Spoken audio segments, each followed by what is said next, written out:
As part of the 25th anniversary update for Half-Life, Half-Life Source was delisted from Steam. While it's not like the game cannot be played anymore, it did feel like that the announcement was the final nail in the coffin for this ill-fated port of Half-Life. While it may have been the piñata or the dead horse that everybody loved to smack once in a while for being buggy, it was and still is a part of the franchise. In this video, I wanted to say a few words about Half-Life Source.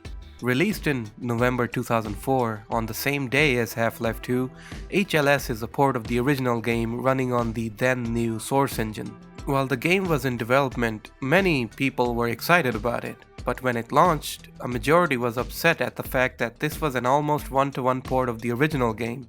This majority of players were expecting a remake instead. At the time, I had known about HLS while searching up Half-Life 2, but it never felt interesting to me. I would look at the screenshots and think, this is the same game I've already played.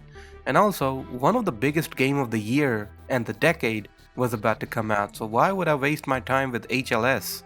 There were two occasions where I would always see mentions of Half-Life Source. The first was obviously when people were talking about Black Mesa Source, that a bunch of angry fans decided to start up, and later on, it would turn into Black Mesa.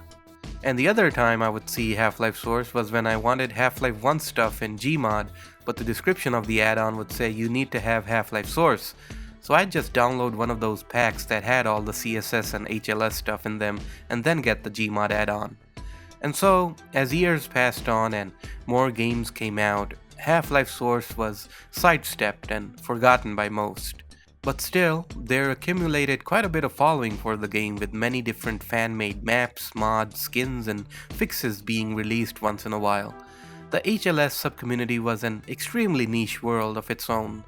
And speaking of fixes, most newer or younger fans might think that Half-Life Source was always like this, with all these bugs and glitches that made the game inferior in every way to the original. That's partially true. While the game did release with bugs, it was specifically in 2013 when the game was shifted to the Source 2013 engine branch, when the existing bugs were intensified and even more bugs and glitches popped up. While most of it was a straight up copy-paste job, Half-Life Source did give us a new, updated 3D skyboxes and improved quality textures, and in rare cases, some atmospheric effects too. But these new additions are tiny compared to the wider picture. Then mods like Half-Life Source Fixed would come out and fix a majority of these game-breaking bugs. And with the Fixed mod, the game looked like how Half-Life is supposed to, while having the advantages of running on the Source engine. I played a little bit of this mod and instantly realized how much better it made the game. The bugs were many in number, and many of them affected the visuals and the gameplay. The biggest visual bug for me was how every material in the game looked shiny, and how one of the chapters was straight up broken. And the gameplay bugs were the SMG just had a weird recoil and the HECU shotgunner was just broken. He would fire that shotgun like it was a auto shotgun or something.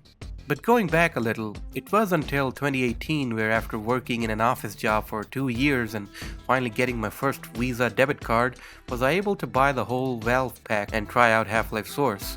And a few of you might know that this channel started off in 2020 with an HLS playthrough of all things. Even today I can't remember for the life of me why I did that playthrough, but I did. The only thing I remember is that I really liked the ragdolls on the Gold Source models, and the fancy water textures looked amazing to me. So in the end, Half-Life Source is very nostalgic to me. Not because I played it as a kid or it reminds me of Half-Life, but because it reminds me of how this channel started and where it is today. And it all started with Half-Life Source. Thanks so much for watching, and a big thanks to these benefactors for supporting the channel: Hobgobbies, Unusual, Taylor, Wooflo, Scooms, Aoi, Nicholas Go, Imperial Embers, T-Boy301, Tombstone, Jack5282, Taiwanesium, Quiltman, 501st Clone Boy, Interloper CS, TTG, Robocop Noel, Nobody Important, Franco Senlehi, Justin Imbergriff, Tedesor, Orakan Nachos, Lamdre, Roadkill, Walter, No Click Geode, Fisher Grice, Hawkassault, Mistress Paban, Jelen, A Normal Street Lamp, Tiervar Droid, and Bipollet. Thanks again, and see you in the next one.